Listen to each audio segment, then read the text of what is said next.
On sait quand ça commence. Classique. Ah oui, ça, lancer des projets, toutes les organisations savent faire. Des lancers, on en fait. Et c'est le geste qui est le plus facile. Allez, on lance, on fait. Pourquoi on a lancé ? Pour faire mieux. Pour faire mieux que quoi ? Finalement, est-ce qu'on sait d'où on part ? Qu'est-ce qu'on est vraiment en train de transformer ? Souvent, on veut une IT qui se serve, donc on va pas dire non, en fait. On va pas refuser de faire un projet. On a l'IT qu'on mérite, on a aussi le sponsor qu'on mérite. C'est-à-dire que si on se contente de râler dans son coin, mais de jamais aller factualiser on est dans la même entreprise, on cherche à faire quoi là en fait ? Parce que pendant qu'on fait ça, je fais pas autre chose. Donc capacité à expliquer ce qu'on fait, c'est aussi un des constats qui est très vite arrivé comme à comment j'explique l'ampleur de tout ce que l'organisation fait. Je me souviens d'un manager qui m'avait dit mais t'es déjà au courant de ça ? Ça, si c'est bien utilisé, c'est redoutable, mais ça peut aussi faire peur parce que finalement vous pouvez être un peu en avance sur toute autre chose. Donc mon point, c'est que il faut sous-même qu'on se force en permanence à se dire ce que je suis en train d'exposer là. Qu'est-ce que j'attends de mes membres de comité de pilotage ? Si j'attends juste un oui et aucune action, c'est que je suis resté beaucoup trop superficiel.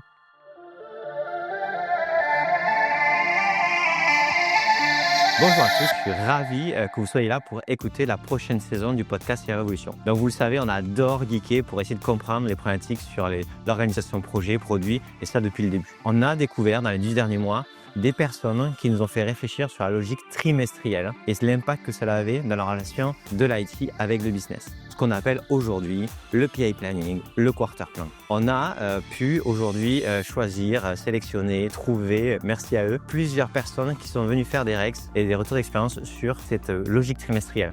Des personnes qui ont mis en place ça en mode PI planning, du safe, des gens qui ont cherché à comprendre comment créer cette relation trimestrielle avec un business qui fonctionne au quarter et d'autres qui s'en sont sortis, qui sont allés sur des logiques lean. J'espère que vous trouverez dans ces échanges des clés pour réussir à transformer votre organisation et à créer vraiment cette IT business partner que tout le monde veut depuis 2010, mais qui reste encore aujourd'hui difficile. Bonne écoute.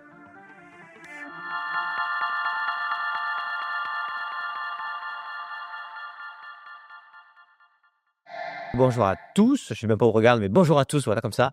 Je suis trop content d'être avec Johan Deval qui était ancien CDR qui tu te présenteras. Et Johan, moi je travaille avec elle maintenant depuis à peu près 8 mois, elle m'a beaucoup appris. Moi, j'espère que ça va être intéressant pour tout le monde. Et on va parler dans ce podcast de ce qui l'a amené à, on va dire, les convictions qu'elle a eues au fil et à mesure de sa carrière et ce qui l'amène à aujourd'hui un peu ses convictions, ce que tu as mis dans ton nouveau métier. Et avant tout, je te laisse te présenter, Johan. Merci Bertrand. Donc Joanne Deval, effectivement, j'ai été DSI. J'ai été DSI en ayant démarré dans le business. Donc c'est un peu un DSI arrivé après 10-12 ans dans les opérations, la R&D, les opérations, la direction de filiale, avec un rapport à l'IT courtois, respectueux, mais complètement désintéressé. Enfin, pas du tout intéressé par le sujet. N'ayant pas le temps, ne faisant pas beaucoup d'efforts pour qu'on me l'explique, non plus, et faisant pas beaucoup d'efforts pour comprendre. C'est pas un métier sympa, quoi. J'étais pas trop désagréable. T'étais pas désagréable. Voilà, j'étais pas désagréable et quand je trouvais quelqu'un qui parlait dans un langage que je pouvais comprendre, j'étais ravi, mais il n'y en avait pas beaucoup. Et les choses étant ce qu'elles sont, on m'a à un moment proposé, sous l'argument que je venais du métier, sous l'argument que j'avais managé des opérations, que j'aimais le changement, que j'aimais la transformation, et si tu prenais la DSI de l'Europe, donc chez Air Liquide. Okay. Ce qui sur le coup représentait un peu un saut dans l'inconnu. Et en même temps un gros challenge en me disant tiens, vu que j'ai vu tout ce qui n'allait pas, c'est évident que je vais amener quelque chose, je viens du métier, je viens du business, on va bien y arriver. Et sur ce point-là, 2 choses, c'est tu passes d'une équipe de management de combien à combien et à quel moment la dimension IT alors je sais pas, mais que tu maîtrises pas à ce moment-là ou que tu maîtrisais ou je sais pas, tu te sens de l'apprendre. C'est comme si moi je me disais de devenir designer artistique. Franchement les gars, ça va être chelou quoi.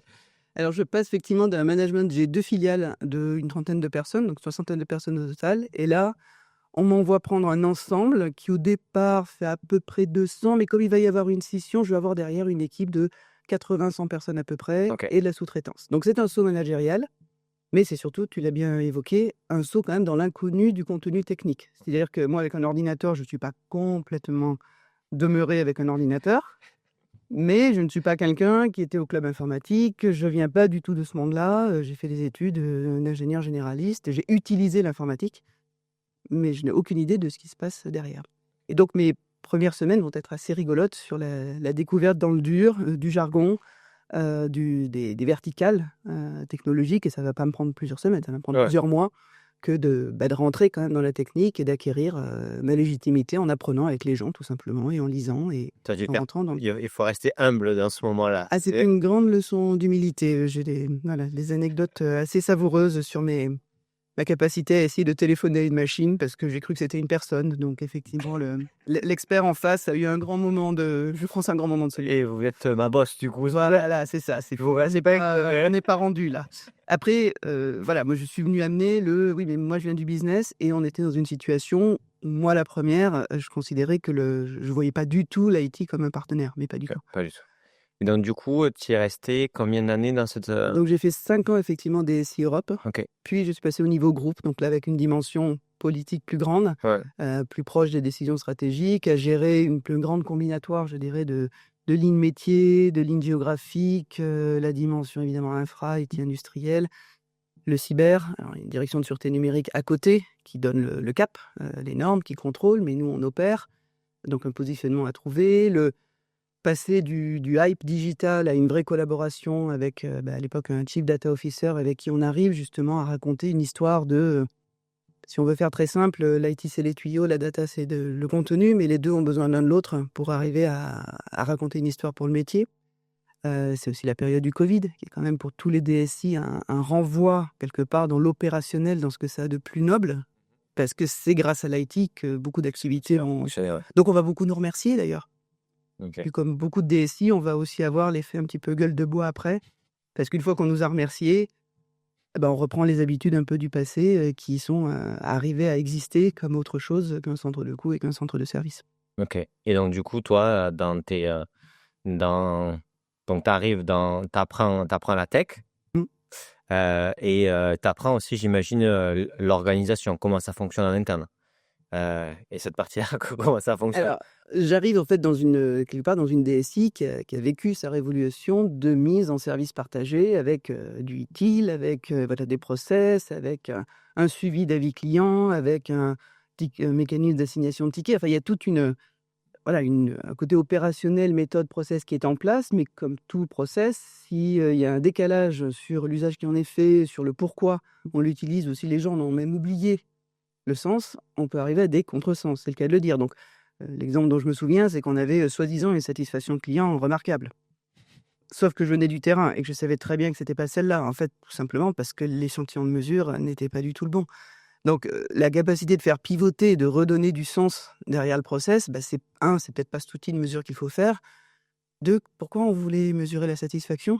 Qu'est-ce qu'on en fait derrière, en fait? Et donc c'est ça que quelque part mon côté opérationnel m'a aussi amené, parce que pas mal effectivement de gens, malgré la bonne volonté dans l'organisation, avaient perdu le sens de à quoi je sers dans l'entreprise quand je suis dans les équipes informatiques. Et c'est facile De de le perdre et de finalement être, moi je suis un maillon dans la chaîne et... Et c'est quoi, donc tu as ce constat de manque de sens ou de pourquoi on fait ça, pourquoi on fonctionne comme ça? Et c'est quoi les autres constats que tu as eus et qui t'ont permis de dire: «OK, je comprends mieux maintenant pourquoi, l'IT, le business, tout le monde est business partner, mais en fait ça fonctionne pas». Et en dehors même des solutions quoi, juste déjà les constats. Je crois que les gros constats, très vite, moi j'essaie de redire et on le fait émerger avec l'équipe avec laquelle je travaille, c'est de dire: les fondamentaux, et n'importe quel DSI ne peut pas nier ça et tout le monde le sait, c'est la base opérationnelle. C'est-à-dire que cet objet est tellement essentiel dans la vie des entreprises que si ça ne fonctionne pas, plus rien ne peut discuter. C'est même plus la peine de parler. Tu parles du Wi-Fi, Il faut, voilà, l'écran, on ouvre l'écran, ça doit s'allumer, le logiciel doit fonctionner, et tout grain de sable là-dedans, c'était déjà vrai en 2013, ça ne fait que oui, s'agrandir, ça doit fonctionner comme appuyer le niveau d'exigence, il est du On peut pas revenir en 100% arrière. comme à la maison avec, Comme à la maison, et on ne comprend pas que ça puisse être autrement. Qu'on soit d'accord ou pas et qu'il y ait du pourquoi ça marche pas, et cetera, c'est pas le sujet, et ça avait été une de mes premières missions, c'est de dire quoi qu'il en soit, là, ça on le règle. on travaille en collectif. On ne travaille pas, oui mais ça c'est de l'infra, c'est pas mon problème. Oui mais ça c'est de l'appli. OK, donc à l'intérieur même des équipes IT, Il faut refocaliser il y avait sur bien l'usager. Et tant qu'on n'a pas l'opérationnel qui fonctionne, on n'arrivera pas à discuter. donc en gros, avant de se considérer, un des constats, tu dis donc manque de sens, pourquoi on fait ce process, etc. Second constat, dans les équipes IT, Ce côté utilisateur sur le service de bout en bout, c'est déjà la base qu'on doit nous assurer avant de parler de transformation de machin, etc. Et quelque part, managérialement, on a aussi une responsabilité de est-ce qu'on s'est bien assuré que finalement l'organisation, c'est le métier qu'elle sert. Ok. Que vous avez des gens qui en fait disent mais moi je suis jamais allé dans une usine, comment voulez-vous qu'on arrive à matérialiser le sens de oui, quand cette application ne marche pas entre midi et 2, c'est toute la planification qui est ratée. Et là, on est en train de perdre du chiffre d'affaires, des coûts, du machin, de sécher un client, de voilà. Le deuxième point, c'est qu'une fois qu'on a à peu près mis ça en ordre, et j'emploie volontairement le à peu près parce que la perfection n'est pas de ce monde et c'est aussi une chose que doit accepter d'entendre et d'endosser le DSI ou la DSI, c'est le 100% n'existe pas. Bon, simplement 80%, c'est pas acceptable. Donc, quelle est la bonne, le bon taux de disponibilité, pour employer un mot technique, qui permet de se dire, ok, là j'ai un run qui est à peu près correct, qui va, run au sens, ça tourne. Run, ça tourne. Ça tourne. Je pianote sur mon ordinateur et ça fait ce que ça veut. Après, on peut parler projet. Et ça, c'est vrai que c'est noble, le projet. Waouh, on fait des projets de transformation, on fait des projets de ceci, on fait des projets de cela. Et là peut arriver ah oui, mais enfin bon, les projets informatiques, on sait ce que c'est, on sait quand ça commence, on sait pas quand ça finit.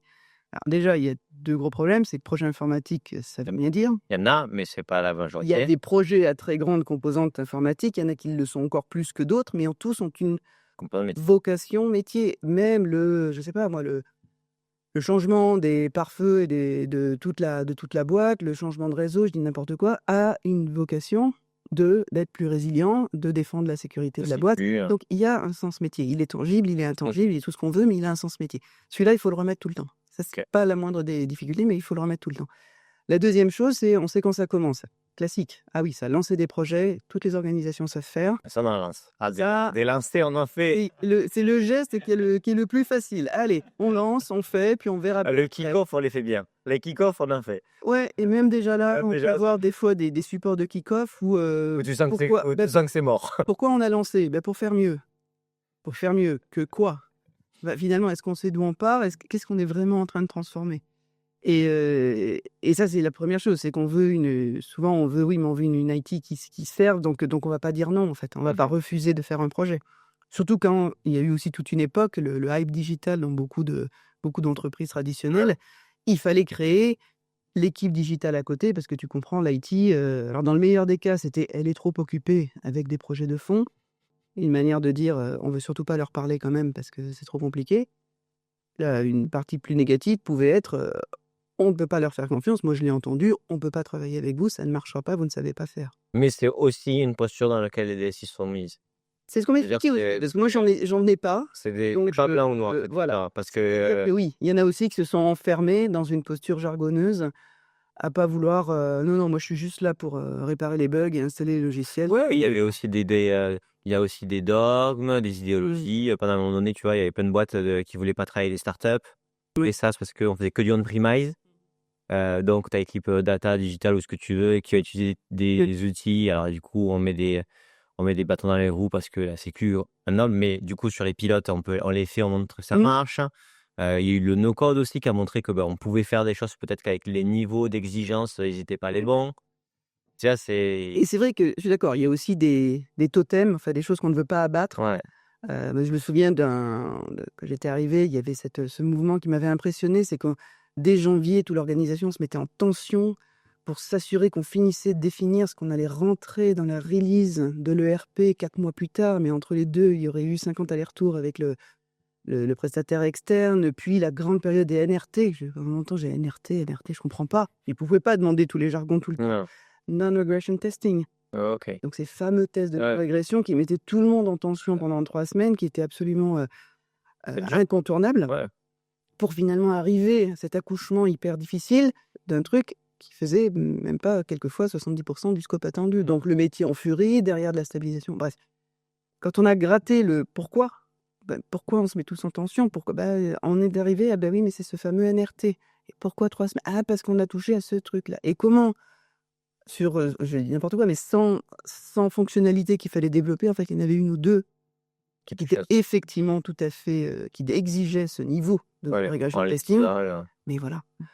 il a fallu quelqu'un de l'extérieur pour arriver à casser ce dogme. C'est-à-dire que tout le monde s'était enfermé aussi dans un non, on touche pas. On a tout fait comme ça, on touche pas, c'est le seul moyen de pas tout casser. Ok. Donc c'est vrai que j'entends qu'il y avait aussi une résistance interne, mais après beaucoup de choses peuvent aussi s'expliquer par d'où elle vient en fait. Donc en prenant un peu de temps pour comprendre d'où ça vient, pourquoi vous voulez plus démarrer le travail tant qu'il n'y a plus un numéro de code projet rentré dans la machine. Ça aussi je l'ai vécu, le côté non, on démarre pas. Tant pis si ça met en péril l'automatisation d'un process dans une usine, mais on n'a pas le numéro code projet. Ben oui, mais en fait, en retraçant l'histoire, 2 ans avant, il y a eu un dépassement budgétaire, des choses comme ça, et ça, c'était pas tolérable, en fait. Ça avait créé, à juste titre, un émoi faramineux de non-maîtrise. Donc désormais, on lance pas le travail tant qu'on n'a pas le numéro de commande qui permettra de refacturer correctement en interne. Ok.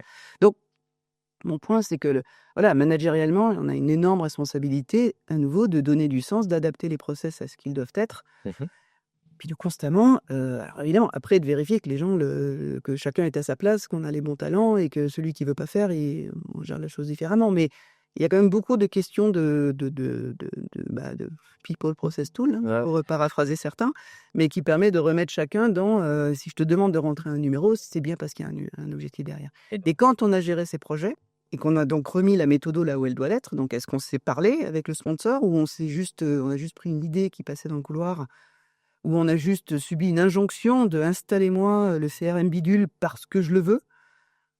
Et puis tant pis, on baisse la tête et puis on y va en maugréant parce qu'on sait très bien que ce qui va se passer et qu'il va falloir tout faire tout même.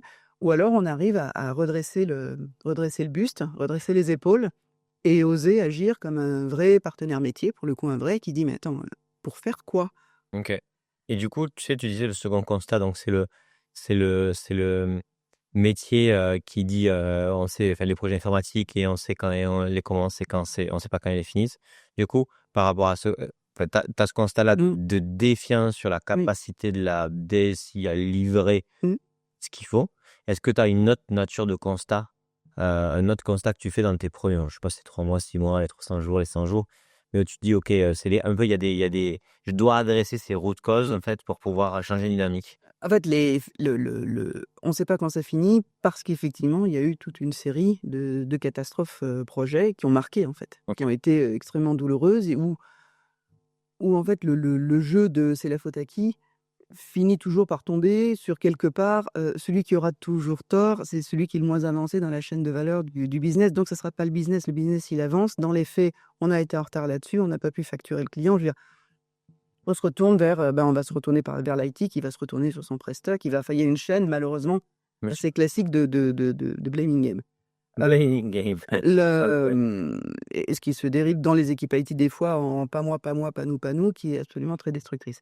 Arriver à partager un vrai Rex et faire entendre un retour d'expérience qui fait entendre aussi au métier, et là moi j'ai beaucoup utilisé, j'ai revisité des expériences passées où j'avais agi en dépit du bon sens, parce que je ne comprenais pas ce qu'il y avait de l'autre côté. Alors on me l'avait pas écrit, on me l'avait pas expliqué, mais je me contentais de repousser la responsabilité. T'étais en réaction. J'étais en réaction et j'étais en de toute façon ça marche pas, je veux pas savoir pourquoi. Donc vous me demandez de mettre Chacun son problème. Chacun son problème, c'est un outil informatique. Donc la non-appropriation par le métier mais ton outil informatique, c'est toi qui le conduis. Enfin, moi j'aime bien cette image de radio automobile parce qu'il y a un véhicule informatique. Le pilote, il sait le conduire ou il le sait pas. Mais s'il sait pas conduire, s'il veut pas jouer le jeu de comprendre ce que c'est que conduire une voiture d'un rallye, d'un point A à un point B, où il y a peut-être plusieurs routes possibles, et où il va y avoir des événements impondérables, s'il n'a pas travaillé son plan de route et son véhicule avec son copilote, le DSI ou la DSI, on va aller dans le mur. Alors le pilote peut être brillant, peut essayer de prendre la voiture qui passait, parce qu'il y en a de plus en plus qui sont faciles à conduire sans trop de complexité.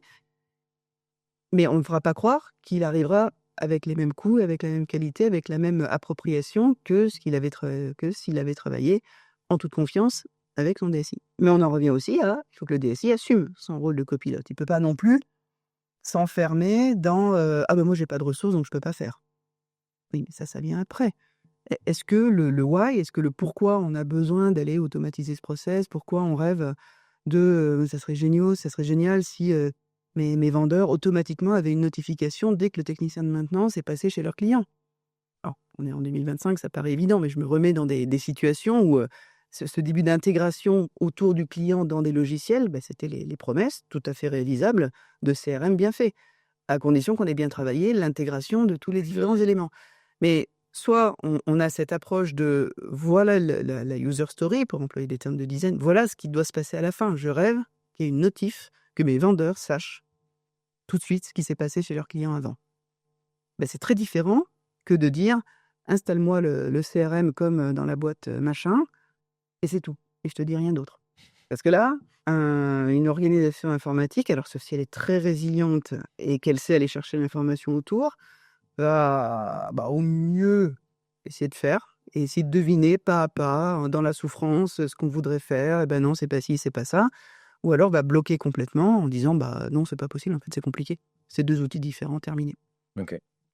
Et ce duo-là se matérialise autour des projets et on a beaucoup trop de projets qui ont échoué parce qu'en fait, ce duo, le contrat au départ n'est pas explicité. Tu vois un constat de pas de duo de sponsors sur les initiatives et du coup, un manque fort de leadership métier sur ces sujets. C'est pour moi une des premières causes d'échec. Alors après, j'avais un ami qui disait on a l'IT qu'on mérite, on a aussi le sponsor qu'on mérite. C'est-à-dire que si on se contente de râler dans son coin, mais de jamais aller factualiser on est dans la même entreprise, on cherche à faire quoi là en fait? Parce que pendant qu'on fait ça, j'ai fait pas autre chose. Donc capacité à expliquer ce qu'on fait, c'est aussi un des constats qui est très vite arrivé comme à comment j'explique l'ampleur de tout ce que l'organisation fait. Qui est à nouveau, puisque je venais de l'autre côté et que j'en avais pas l'idée, mais je n'avais pas idée de tout ce que ça demande de faire tourner un système d'information 24/7 toute l'année. Et ça, c'est un point qui demande de l'éducation, mais généralement, on n'a pas le temps. Et pourtant, il faut saisir toutes les opportunités d'expliquer à des gens qui n'en sont pas l'envers du métier. Dernier constat, dernier ou autre constat, c'est le constat de ils ne se rendent pas compte de tout ce qu'on fait. Oui. Donc forcément, ils ont tendance à dire tout ce que je propose aux autres, c'est ce qu'ils attendent et je bourre, Oui. je demande. Et puis, une des phrases qui finissait par me hérisser le poil, c'est « mais ça doit pas être compliqué, c'est juste une interface ». Ça, je pense que c'est une phrase qu'on ne supporte pas en tant que DSI. C'est juste une interface, mais il n'y a pas plus. C'est juste un bouton. C'est juste un bouton, c'est juste une interface et c'est juste une table de données à récupérer. Mais en fait, ça traduit aussi ce besoin qu'on a dans les organisations IT de mieux expliquer dans des termes intelligibles. Expliquer, comprendre, tout ça. Voilà, dans des termes intelligibles. Donc, il faut aussi faire cet effort de traduction. Il ne faut pas prendre non plus l'autre en face pour un imbécile complet en disant « tu ne peux pas comprendre mais c'est compliqué ». Mais par exemple, dans les trucs, tu dis que se rendre compte de tout ce que vous faites. Donc, c'est centré sur la DSI de ton entreprise. Mais tu as aussi des fois expliquer le réel coût de l'IT. Par exemple, tu dis combien il y a d'ingénieurs, de dev derrière Airbnb. Airbnb, tu as l'impression que ça. Maintenant que ça tourne, il doit pas y avoir grand-chose. Un site e-commerce de rien du tout, quoi. Et c'est des milliers. Et donc, du coup, ce ratio-là, pour eux, il n'y est pas. Donc, en gros, comme ce qu'ils utilisent et qui est hyper simple, ils pensent que c'est 50 gars qui le font. En fait, vous êtes 4 fois plus nombreux à hyper liquide et c'est pas normal que vous n'y arrivez pas. Donc, en fait, il y a une non-compréhension de la complexité, du scale, du coût. Et je crois qu'une des notions qui est la plus difficile à appréhender, c'est qu'on opère sur un corps vivant, en fait. C'est-à-dire que les notions de build et run, build, tu as toute la sémantique du monde de l'ingénierie, du monde de la construction. Et du coup, l'image qui est projetée, c'est « ah oui, vous construisez ». On me l'a dit une fois « ah mais j'ai compris, c'est comme l'ingénierie, tu construis ». Moi, j'ai jamais compris construis des choses. Comment la MOA et la MOE, sur des trucs de construction, sont arrivés dans l'IT. J'ai cherché un peu. Et non, mais maîtrise d'ouvrage, c'est... Et ça, c'est terrible, ça nous enferme dans une image qui est c'est bon, vous construisez une maison, vous construisez une usine. Où est le problème? Le carré fixe. Juste que le petit problème, c'est qu'en fait, c'est pas on construit une maison, c'est tout d'un coup, on a une maison, et là, on dit là, je voudrais une terrasse avec une mezzanine au-dessus. La pièce à côté, ça sera plus la cuisine. En fait, il faut vraiment qu'on voit bien le soleil. Là, plus du tout la cuisine, ça va être en fait la salle de bain. Et là, quand on commence à dire « ah mais oui, mais en fait, la fondation, en fait, elle n'est pas assez solide ». Oui, tu te débrouilles. Oui, et là, c'est... Tu te débrouilles, c'est de la technique, ça. Moi, je ne suis pas là pour savoir s'il faut renforcer la fondation en dessous. et on bascule dans un mode défensif. Et je crois qu'un des vrais sujets, c'est comment arriver à reprendre la main sur la communication, Ouais. sur donc être transparent et clair sur ce qu'on fait pas bien, ce qu'on fait bien, être franc sur le oui, ça je sais que cette partie-là, on est encore trop long dans la mise à jour des données sur tel CRM, on est trop long, on met 2 mois à stabiliser, c'est pas normal, voilà ce qu'on fait dessus. Et stop. Bon, j'espère que l'épisode vous plaît. J'ai une chose à vous dire. Vous le savez peut-être pas, mais moi, c'est Bertrand Ruiz, je suis le CEO d'Airsas. Bon, placement de produit sponsor, c'est mon podcast, je suis un peu obligé, non? Donc, Airsas, qu'est-ce qu'on essaye de faire? On essaye de créer le meilleur outil pour aider les directeurs de l'IT, les DG, les DAF à s'entendre sur la priorisation projet, la création de produits, en essayant de créer l'outil le plus simple possible d'utilisation pour le top management. Pourquoi? Parce qu'on se rend compte que tous les outils de gestion de projet, de gestion de tâches, etc. sont très orientés utilisation à la tâche, au ticket, et ne permettent pas à un top management de comprendre la réalité. Et ce que vous découvrez aujourd'hui dans le quarter plan, c'est ce qu'on essaye de faire avec ce produit, être le meilleur outil pour vous aider à mettre en place un quarter plan dans votre organisation. Si ce qu'on fait vous intéresse et que globalement cette saison vous intéresse, n'hésitez pas à me contacter, que ce soit sur LinkedIn ou par mail. On est plutôt sympa et si on peut aider, que ce soit en vous montrant ce qu'on fait avec Airsas ou en vous mettant en relation avec des gens qui savent mettre en place le quarter plan, ça sera avec plaisir. Bonne écoute et kiffez bien. Donc, Rendez-vous dans 3 mois. Donc root cause, tu as la root cause aussi de... Ils doivent comprendre tout ce qu'on nous demande de faire, donc le volume, et donc de se dire, ok, je fais partie de ce volume, mais il est déjà conséquent, donc si j'en rajoute 100, c'est voilà. Le coût des choses. Et le coût est une... Vrai, À l'époque, ça avait été un vrai... dans le programme de transformation de l'infrastructure qui était à côté de moi j'étais sur l'applicatif, un des gros leviers fondamentaux qui avait été travaillé, c'est le cost model. La capacité, en fait, de voir les coûts et de mettre en place un système de refacturation qui donne, comme disait, pour citer mon collègue de l'époque, qui donne les leviers de décision au métier. Et c'est très vrai. C'est tout d'un coup leur dire « Ok, je comprends, votre chauffage central, il vous va pas. Vous voulez votre radiateur électrique. Bon, maintenant vous allez toujours payer le chauffage central, hein, parce que c'est payé pour tous, et je ne peux pas le débrancher dans votre appartement, c'est juste pas possible. Et vous payez en plus le radiateur électrique, donc ça va vous coûter ça. » est-ce que vous êtes OK avec ça? Moi, si vous êtes OK, je veux dire, à un moment, on est tous dépendants du même business. Si vous estimez que c'est la manière avec laquelle vous pouvez avoir ce business différenciant dans... Why not? Voilà, je vous ai donné les options, mais si votre ultime objectif, c'est de payer moins cher, appuyez-vous sur le chauffage central. Par contre, si je peux me permettre, fermez les fenêtres.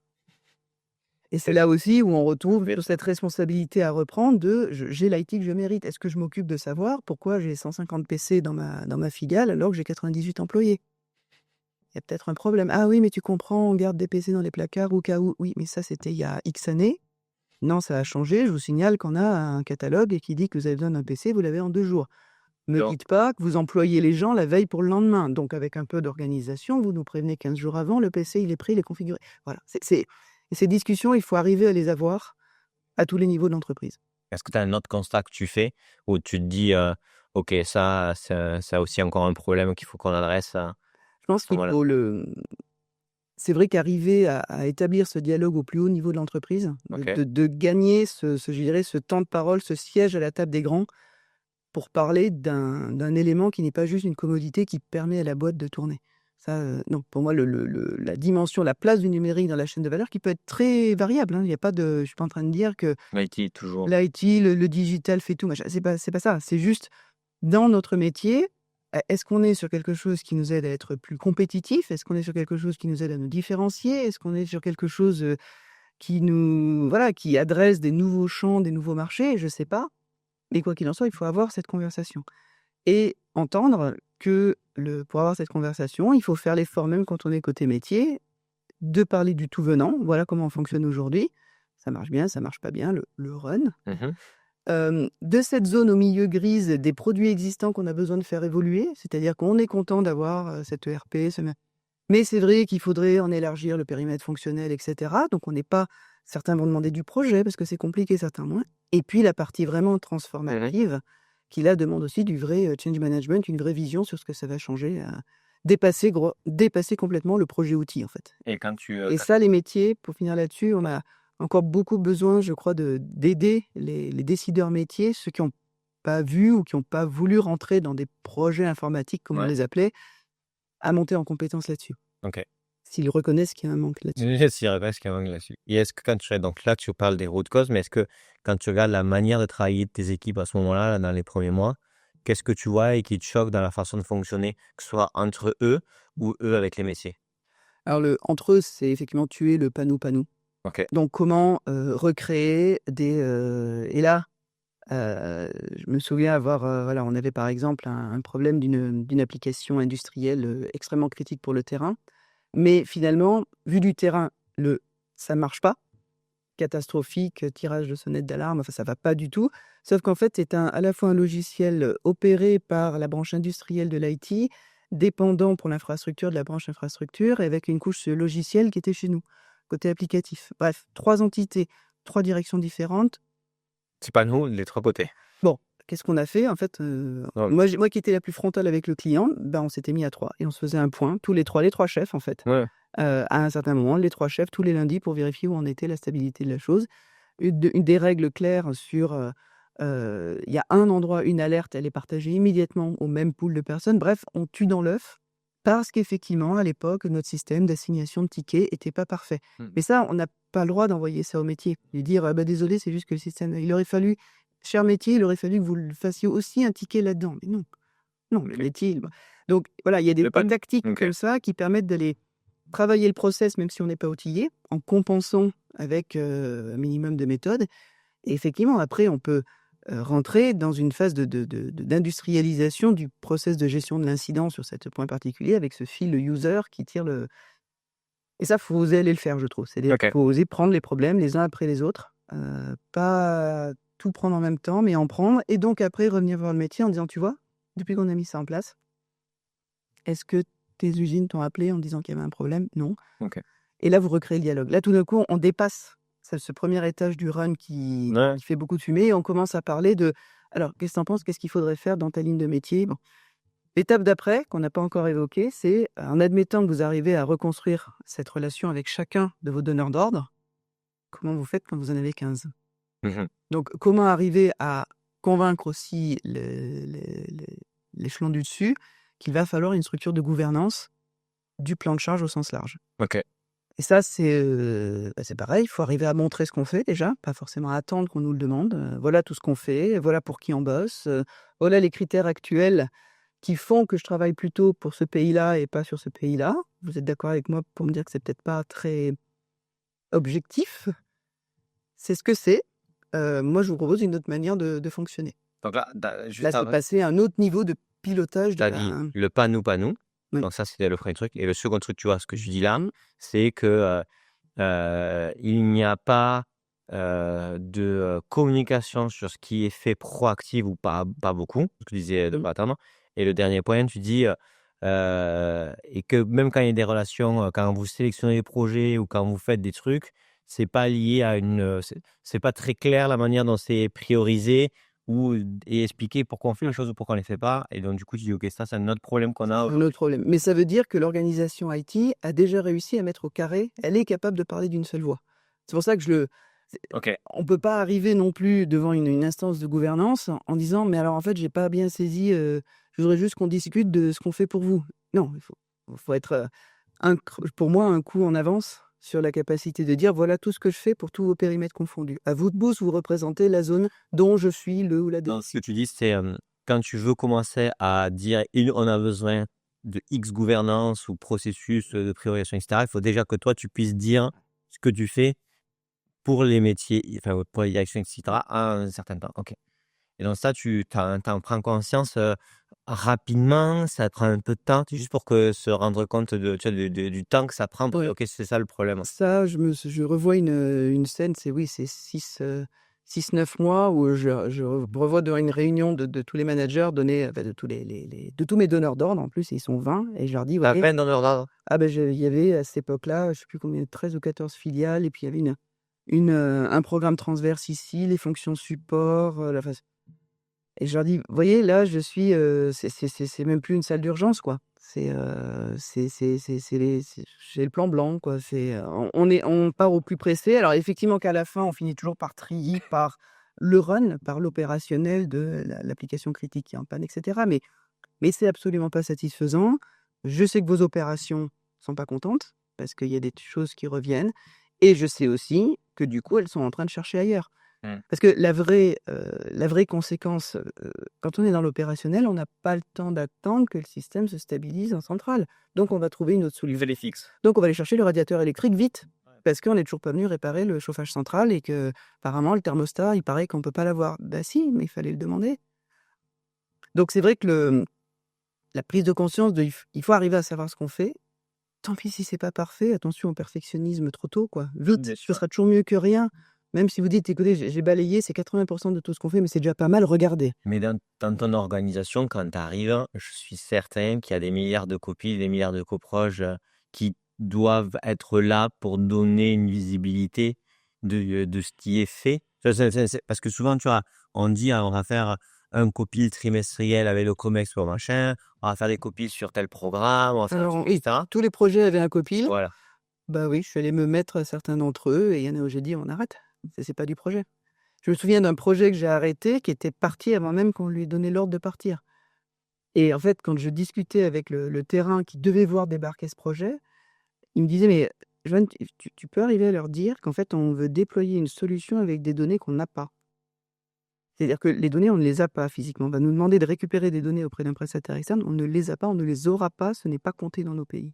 Donc de toute façon, le logiciel est voué à l'échec, sauf à ce qu'on fasse une transformation majeure de notre relation avec nos prestataires. Qui Donc, peut ouais, c'est c'est un un autre autre projet. enjeu. C'est un autre Exactement, projet. c'est un autre enjeu. Et donc je me suis dit de remonter effectivement dans la chaîne des copiles et leur dire: «Mais qui c'est qui a validé ça?» «Oui, mais on avait dit qu'il fallait le faire». «On», c'est qui «on»? Ok, donc ce que tu dis, c'est que Donc effectivement, il faut aller. les structures organisationnelles en place Ils peuvent des fois elles complètement étaient complètement défaillantes.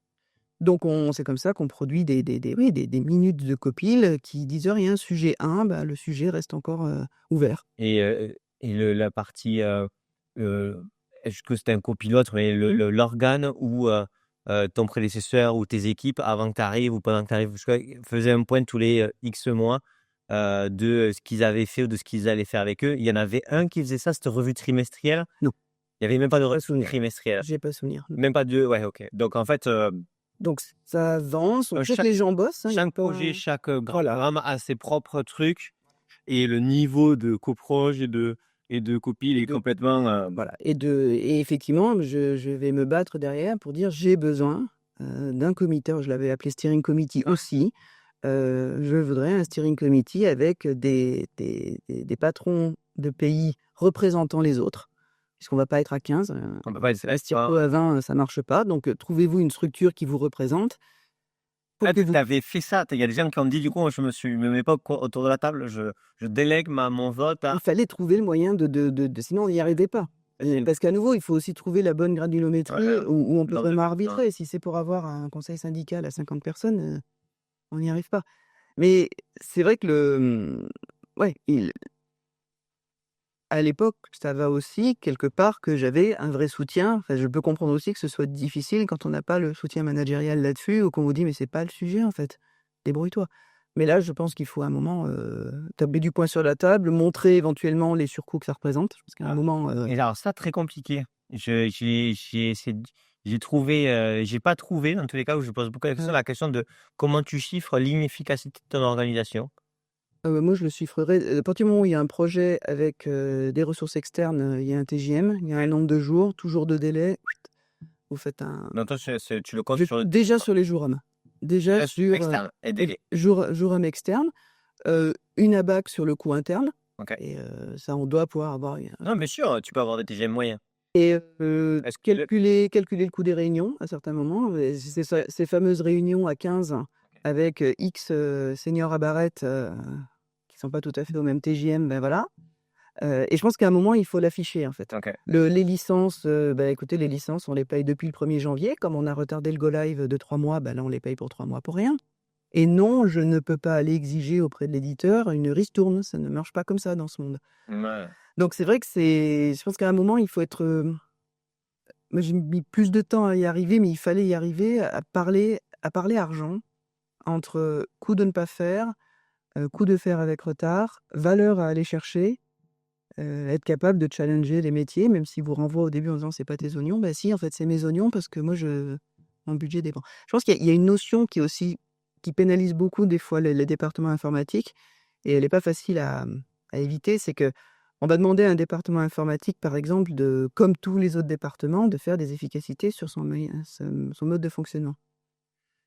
Oubliant complètement que l'objet informatique, on lui rajoute de plus en plus de choses généralement à supporter.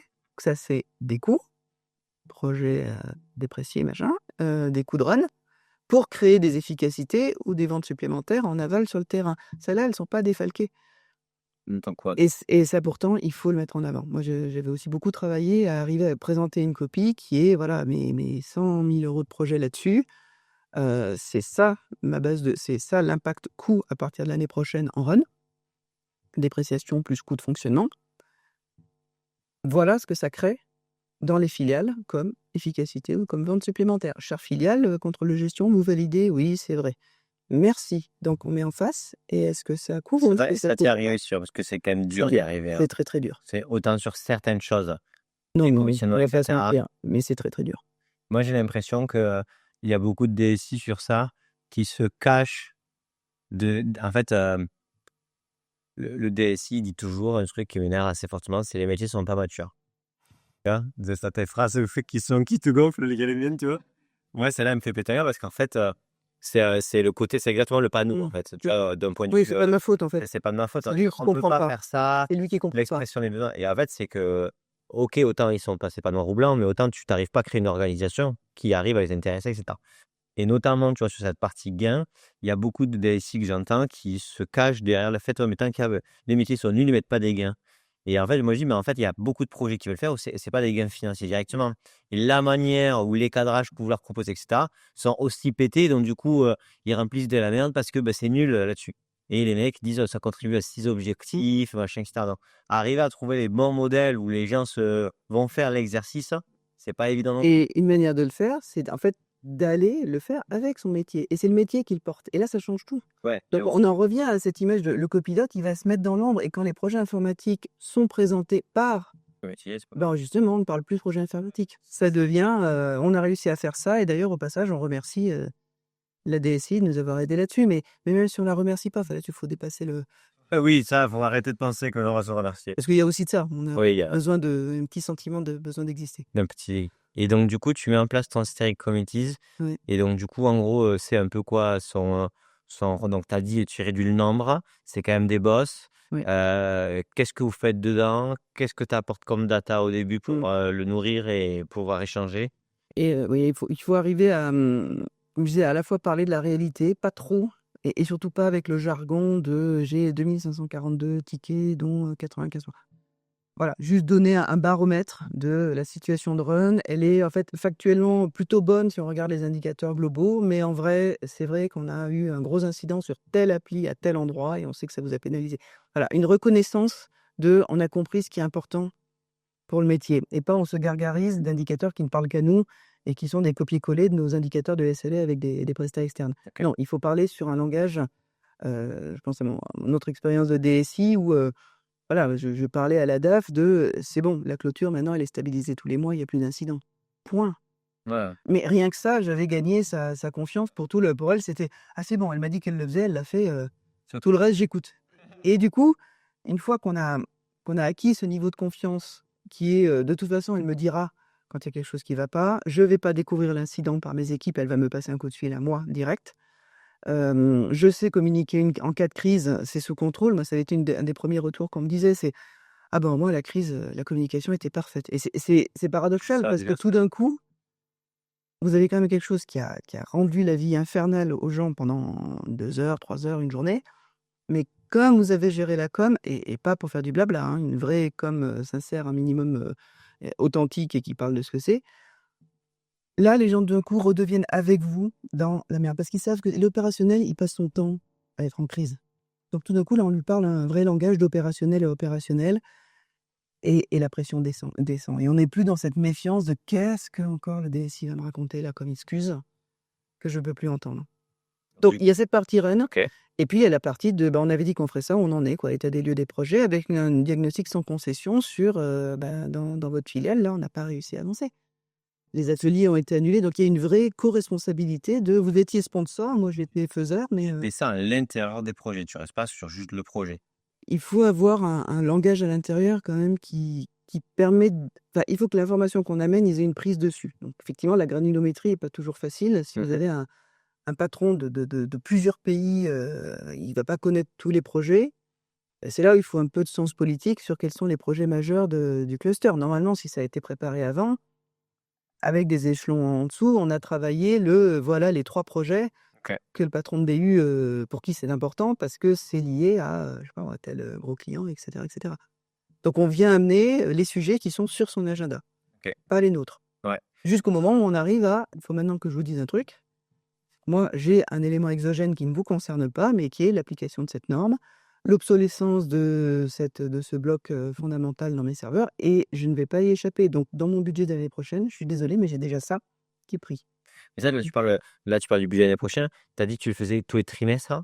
Ce poster Alors les budgets étaient annuels, Ouais, mais la revue, ouais. d'avancement, de voilà ce qu'on avait dit qu'on ferait, voilà où on en est, voilà ce qui se dessine OK. pour l'année prochaine. Je faisais 3 réunions par an. 3 réunions par an. Le modèle était C'est stabilisé. Ouais et en fait, quand tu dis donc, tu avais une première partie sur le run parce que, il fallait Il faut tout parler du oui voilà, et puis ça éduque. voilà et ensuite tu parlais de La roadmap. de la roadmap en fait, La et comment tu arrivais à donc la roadmap c'est, tu as un projet, mmh. du coup tu décomposais tes projets est-ce que par trimestre pour pouvoir leur dire que ce que tu avais fait dans le trimestre, tu y arrivais? Oh C'est non, comment on n'en était pas là. tu avais pas réussi à le Je restais, comme de toute façon, on avait de mémoire, on avait des dates, j'en avais une en début d'année, une en juin-juillet et puis une en octobre qui donnait la tendance pour préparer l'année d'après. Donc de toute façon, en fait, j'avais une réalité d'avancement des projets, donc des fois ça tombait bien, vous voyez, on a fait le go live là,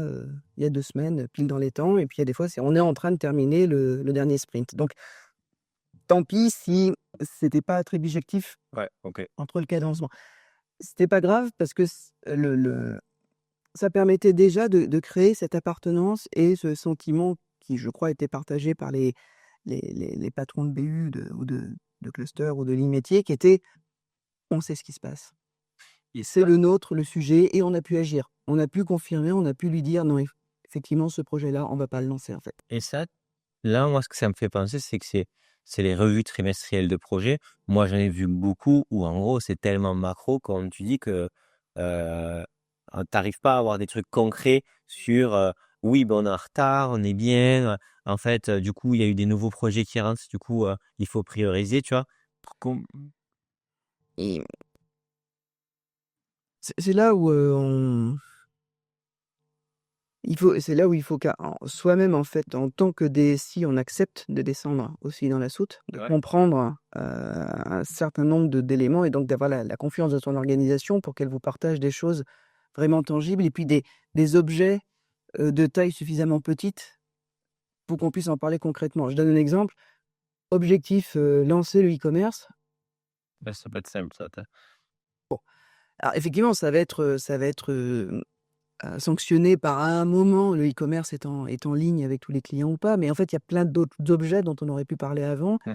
qui permettaient d'éduquer les patrons à ce qui était en train de se passer dans leurs équipes et des fois, c'est possible, enfin, je crois me souvenir de situations où je me rendais compte qu'en fait, j'en savais beaucoup plus qu'eux sur ce qui se passait dans leurs organisations, mais c'est pas grave. Dans la mesure où on l'utilise pas comme un instrument de pouvoir, mais on est juste en train de dire: «J'aurais vraiment besoin, par contre, que là, vous regardiez ce qui est en train de se passer». Ok. Et puis on s'en reparle, à l'issue de la réunion si vous voulez, mais moi je vous soumets ça. On en a parlé avec vos équipes, elles vont avoir besoin de votre arbitrage aussi. L'IT a ceci d'incroyable qui peut des fois faire un peu peur, qui est qu'on voit tout ce qui se passe en fait. Je me souviens d'un manager qui m'avait dit: «Mais tu es déjà au courant de ça?» «Oui». Bon bah ça, si c'est bien utilisé, c'est redoutable, mais ça peut aussi faire peur parce que finalement, vous pouvez être un peu en avance sur toute autre chose. Donc mon point, c'est que, il faut sous-même qu'on se force en permanence à se dire: «Ce que je suis en train d'exposer là, qu'est-ce que j'attends de mes membres de comité de pilotage?» Si j'attends juste un «oui» et aucune action, bah, c'est que je suis resté beaucoup trop superficiel. Et comment t'es arrivé, du coup, à les impliquer dans est-ce que dans ce truc, de cette méthode que tu as commencé à créer, Mmh. etc., tu as réussi à y mettre un rationnel de priorisation par rapport aux capacités de tes équipes. Oh, on n'était pas en capacité. Enfin, je le faisais annuellement par rapport au budget de l'année Mais d'après, on va dire. annuel, mais Ouais, pas ouais, trimestriel. on n'était pas à Et trimestriel. du coup, tu avais pas cette En pratique. trimestriel, on était plus en rééquilibrage de tendance et puis en capacité. Il y avait quand même un petit côté, ouais, bah là, on a pris du retard là-dessus, donc très clairement, on l'aura pas fini pour septembre. Ça pose question. Moi, je suggère de ne pas démarrer ça du coup tout de suite, de manière à mettre vraiment les efforts sur ce sujet-là. Voilà le genre d'équilibrage qu'on allait faire. OK. J'en étais pas encore à. Et tu penses que ça aurait été possible avec, tu vois, plus, temps, d'énergie? Est-ce que tu sais aujourd'hui ou pas?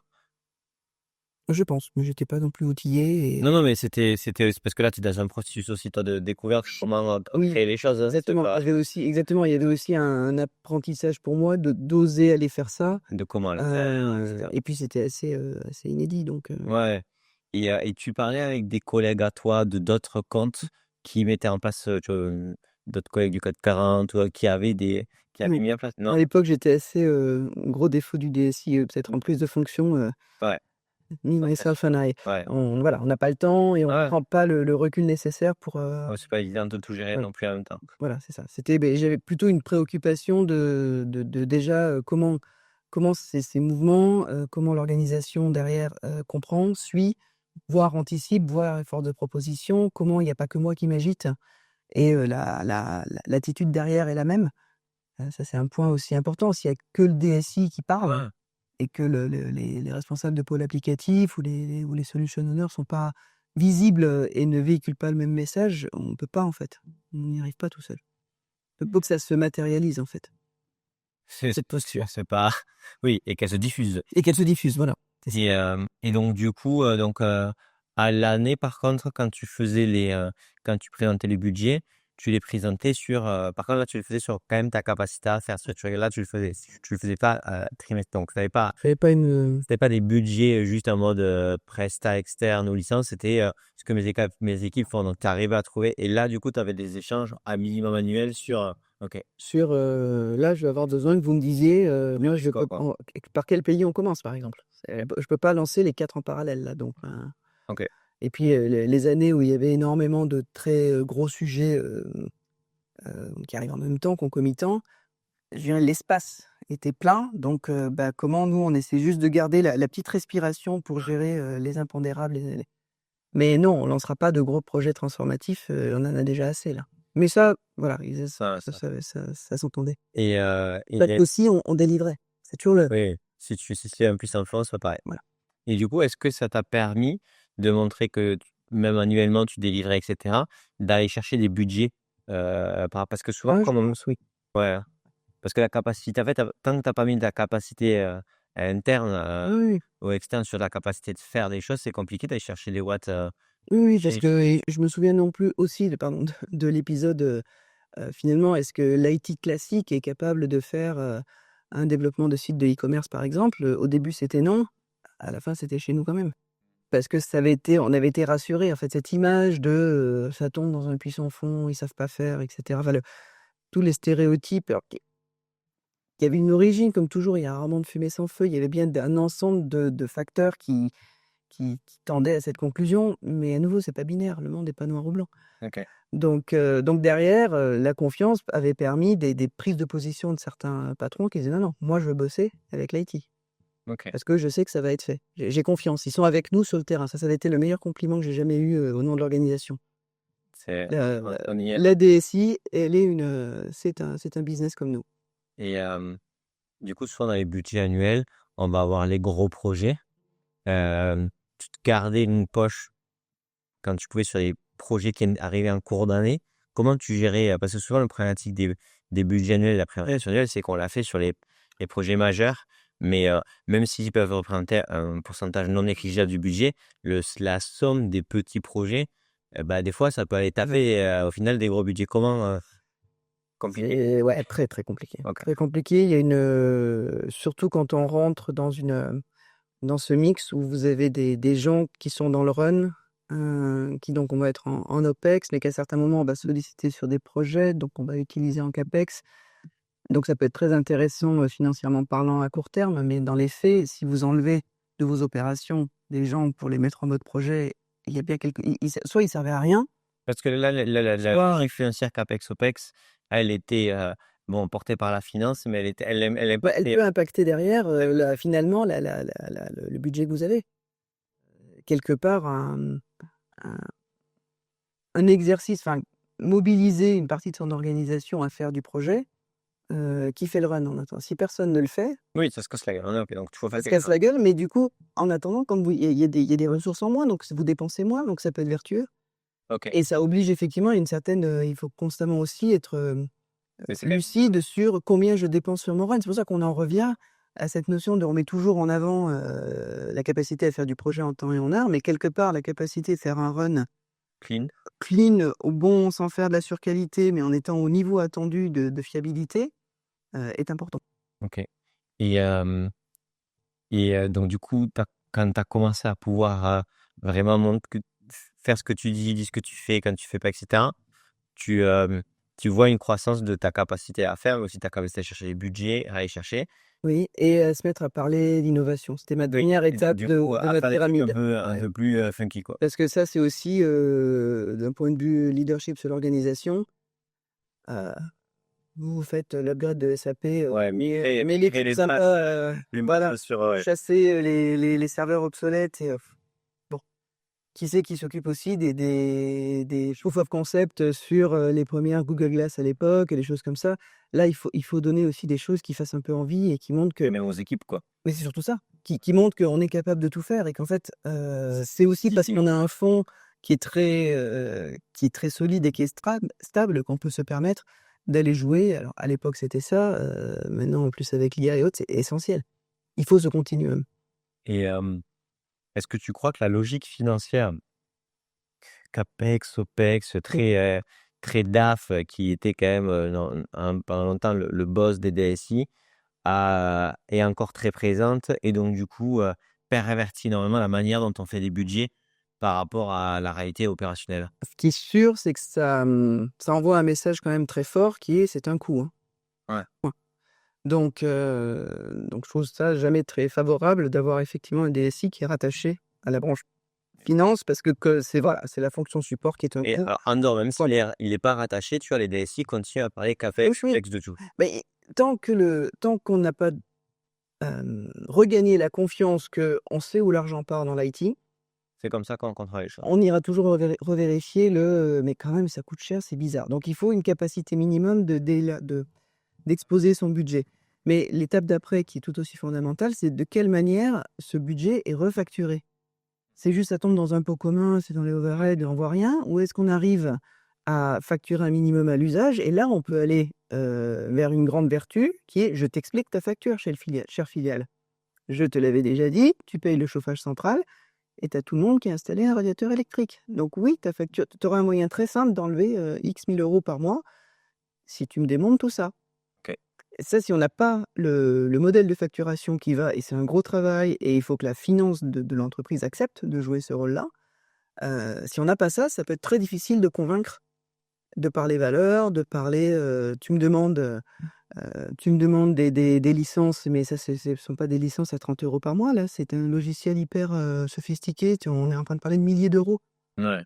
Tu as réfléchi oui, oui, bah oui, mais si ça tombe dans un pot commun, ça veut dire que c'est l'ensemble Ouais, ouais. de tous les c'est le gros gâteau qui s'élargit et au pire, on se retrouve à se battre avec des métriques du style un semblant de coût par utilisateur parce qu'on prend le grand gâteau, on divise par le nombre d'utilisateurs parce que voilà et vous avez un coût par utilisateur qui veut rien dire. Ok. Voire qui crée des débats, Ça. terribles, dès qu'il y a des réductions de personnel à un endroit et que, chose vécue, le patron de la filiale vous dit: «Le personnel que nous avons, dont nous avons diminué la quantité dans la filiale, c'était des gens qui n'utilisaient pas d'ordinateur, donc je refuse ta baisse de budget. Point. Je la refuse». C'est vrai. Et là, vous faites quoi? C'est génial. C'est génial des conversations comme ça. Oui, il faut aller bouffer au resto après, sinon c'est compliqué. Alors si c'est le patron d'Italie, La soupe à la ouais, glace, c'est c'est compliqué, ouais. très compliqué. Et Mais en même temps, il avait raison. non, mais On en avait reparlé après coup. Moi, c'était au début, je prenais mon poste, j'avais pris ça avec une violence énorme parce que mais c'est en gros, il y a un côté des mais je peux pas faire pourquoi tu vas autrement. avec ce mec? Voilà. Mais rétrospectivement, il pointait du doigt et un dysfonctionnement qui effectivement n'était pas logique Bon, sauf qu'après, il fallait voir l'ampleur que ça demandait. Mmh.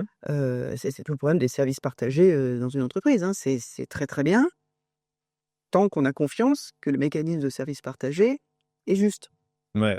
Et ça s'entretient ça, hein. Oui, mais c'est comme un impôt, hein. Un impôt, c'est jamais juste à la fin parce que tu as toujours des billets, des trucs, des machins et donc Et c'est un peu aussi comme le fameux sketch, «Ah oui, mais moi j'ai pas bu de vin donc j'aimerais bien quand même, ne pas payer la note, est-ce qu'on peut défalquer s'il vous plaît, les bouteilles de vin de la note?»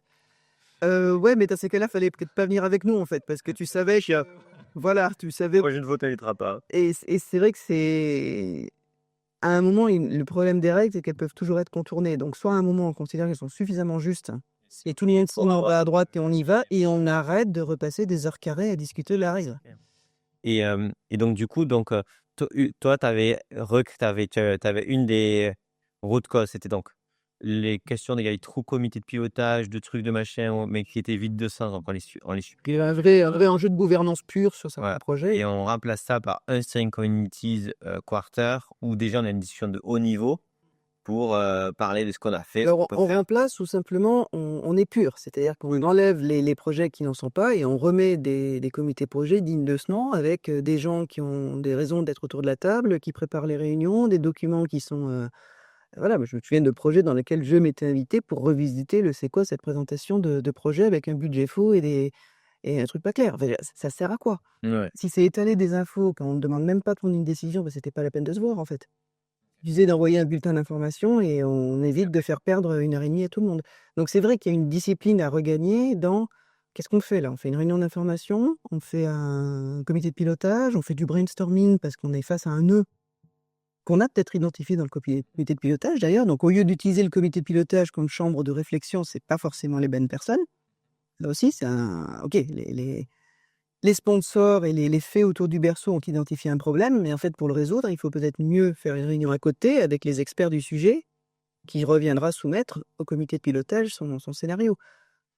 Donc c'est vrai que cette discipline, cette rigueur sur, à quoi ça sert qu'on se parle, est fondamentale pour la performance et rassure tout le monde, plutôt que de passer des heures carrées en réunion.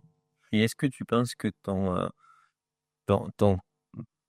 historique métier t'a poussé à être plus dans la gestion de la volonté d'améliorer l'organisation avec le métier que d'aller chercher la techno. Parce que moi, tu vois, je vois beaucoup de DSI qui sont tech et donc du coup, l'organisation, c'est un truc où dans lequel ils sont pas à l'aise, ça se voit en fait.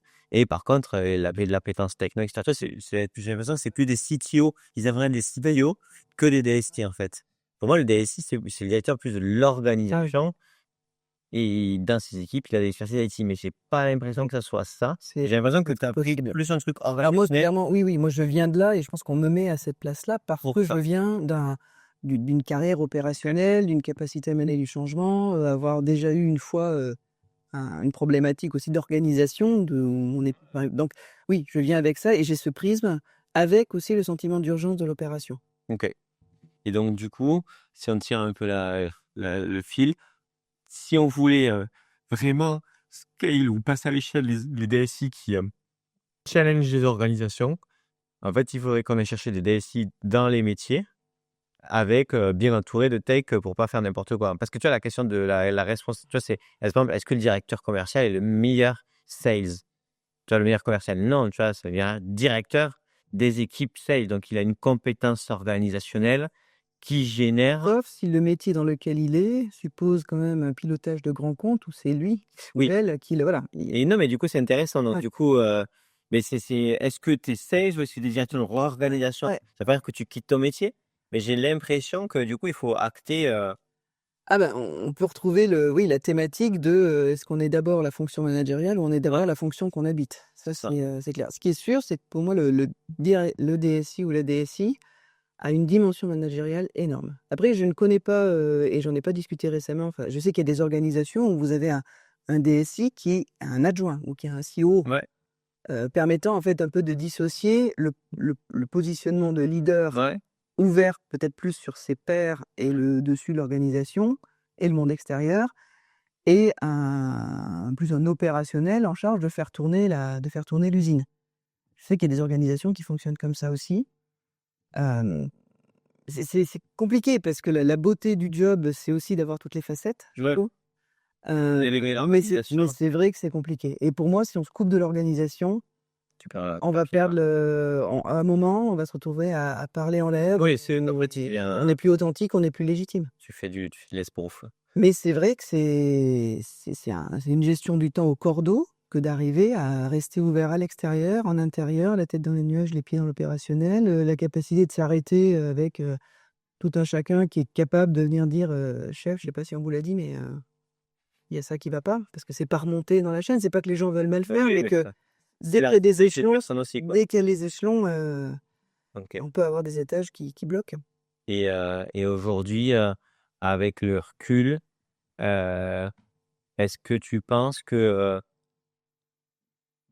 est-ce que tu penses que tu aurais pu aller plus vite, pour faire les changements organisationnels avec tout ce que tu connais par rapport Mmh. à ça c'est bête à dire, mais souvent, c'est des temps très longs, en fait, qui tuent aussi ta prise de poste. Parce qu'en fait, tu mets, 18 mois à solutionner les payes, machin, parce que l'humain, c'est long, on comprend les trucs et tout, mais en fait, déjà, tu t'es cramé, Alors je sais que je me dis toujours que sur le premier poste, tu aurais pas été beaucoup bien mais tu serais pas bien meilleur encore maintenant. voilà, je suis assez bienveillante avec ce que j'ai fait là. Sur mon deuxième, Ça aurait pu je être pense ça. que j'aurais pu être plus, moins naïve sur 2-3 choses. OK. Sur la prise de conscience, c'était pas tout à fait le même jeu, c'était pas les mêmes relations. L'échiquier était plus complexe. Ouais, le chiquier est plus complet. Après, il y a eu le covid. Ouais. Mais quelque part, ça a fait aussi un OK, mais il a bon dos quelque part. Enfin, Ouais, il aurait pu aussi servir de prise de recul. Pour le coup, je pense qu'on a tous été assez en prise de bah, recul, on a pris cher, ouais. hein. Pour en fait ouvrir les yeux aussi sur qu'est-ce qui se joue, c'est quoi la temporalité, c'est quoi les enjeux de la boîte, qu'est-ce qui est tu peux plus dire que: «Ah mais ça, c'est ailleurs». Non, là, tu es en charge de tout, donc la question, elle est pour toi. OK. Rétrospectivement, il y a ça. Mais je pense que c'est dur à faire tout seul. Donc Ouais, ouais, non, mais si à refaire, peut-être qu'il aurait fallu, un autre copilote avec ouais, toi. ouais, Tu as ou déjà voilà, un œil externe avec qui là re-raconter ça et qui vienne pointer du doigt en disant: «Mais c'est». d'où l'intérêt de se bien s'entourer, Oui, et tu vois, par exemple, on voit les si sur le côté, avoir un père en confiance une fois par mois, 1 heure et demie, ça vaut et tout l'or du monde. et ça fait voilà et au début, on se dit: «C'est juste pour Ouais, partager sa peine» et puis après on se rend compte qu'un autre éclairage, une autre ça formulation, ça apporte les choses. OK. Donc si on reprend, les constats de base et cetera, c'est, cleaner le run, dès le début parce que si ça pollue et tu pourras pas construire un. Second truc, c'est, redéfinir les objets, utiliser le vocabulaire et les cetera. règles du jeu Du jeu. dans le portefeuille projet, sinon Hein, pareil, on remet du bruit, un autre niveau, mais OK. Être, avoir, chez dans ses équipes, une capacité de montrer ce qu'on fait, ce qu'on oui fait pas, parce et que prendre ce temps-là et ça, c'est pas facile. y a pas ça fait donc Même si ça on dans les dit pauses, quoi. voilà, même si on dit: «Vous êtes pas là pour faire de la com», c'est pas faire de la com, c'est expliquer ce qu'on fait, c'est pas pareil. C'est pas pareil. Recréer des relations, sincères Ouais. et avec les sponsors, aller sur le terrain, ne pas déléguer, le truc donc Allez y aller, s'exposer. aller Il faut s'exposer, s'exposer là-dessus et OK et remettre une dimension, trimestrielle, dans les échanges pour, avec les moyens, avec les difficultés qu'il y a, de dire: «Qu'est-ce qu'on a fait qu'on devait faire? Qu'est-ce qu'on n'a mmh, pas fait? Qu'est-ce que ça a comme incidence?» pour, générer une discussion, sur, une granularité qui est qui a pas la plus grosse, mais pas la plus petite, intermédiaire. leur part et ça, faut comprendre le métier pour, adapter, à ce à quoi ça correspond et derrière, s'il reste un petit peu de temps, Ouais. essayer de parler des trucs fun, petits quoi. Les nouveautés, enfin montrer qu'on est là aussi pour décrypter, pour accompagner, pour être le je rêvais de mettre en place des systèmes de binômes. Ouais, métier avec Heu, l'IA, métier avec avec la de data. manière aussi à ce que des grands patrons et des grandes patronnes et j'appelle un ami quand j'ai une question où j'ai un peu je sais pas trop comment la poser, j'appelle un ami bienveillant qui va m'expliquer Ouais. sans me prendre de haut et non, je vais peut-être pas et ça crée des passerelles sur un sujet que moi je trouve est très émotionnel, l'IT. Tout à fait, ouais, je trouve. Je trouve, il y a enfin une génération, alors c'est peut-être mon âge, hein, tu peux pas comprendre, mais il y a une relation quand même à ces objets qui ont bouleversé, qui crée une perturbation dans l'informatique à l'entreprise. Parce qu'avant, l'entreprise était le lieu où l'informatique était plus avancée Oui, maintenant que c'est le reste du monde. Maintenant, c'est l'inverse. Mais du coup, ça veut dire quoi? Ça a bouleversé la manière dont les employés se lient à l'entreprise ou pas? Et je pense que ça renvoie beaucoup sa propre relation à l'informatique. Je pense qu'il faut, voilà, une Mais moi, tu petite me saurais red list. travailler dans une boîte où il y a du Outlook, du Teams. C'est-à-dire, non, mais tu as des allergies à des outils. Tu vois, non, mais même sur travailler même avec des ordis, tu sais, qui sont pétés ou machin, il y a des gens, enfin, moi, je sais que c'est mort, tu vois. Tu veux pas travailler des outils que tu considères qui sont nuls parce que c'est pas agréable, etc. Donc, je pense que oui, Oui, alors que voilà, il y a d'autres générations qui veulent s'en fout, j'ai compris, ça allait très bien. Alors que là, ça pourrait être vu comme du un peu de l'excès de je sais pas, mais pas du tout en fait, parce que les gens, tu sais travailler sur Mac, tu es bon sur Mac, arriver sur un Outlook pété, tu pas envie quoi.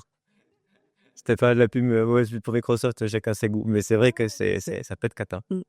Bon, mais trop cool, c'était super intéressant, merci pour tout. Je pense que je sais même pas le temps qu'on a fait, j'ai regardé, mais je ne savais pas quand on a commencé. Je sais pas non plus, il y avait pas d'horloge. Mais il y avait pas d'horloge les gars, mais c'était très cool. Merci pour tout, Jonas, c'était super intéressant. Franchement, c'était top.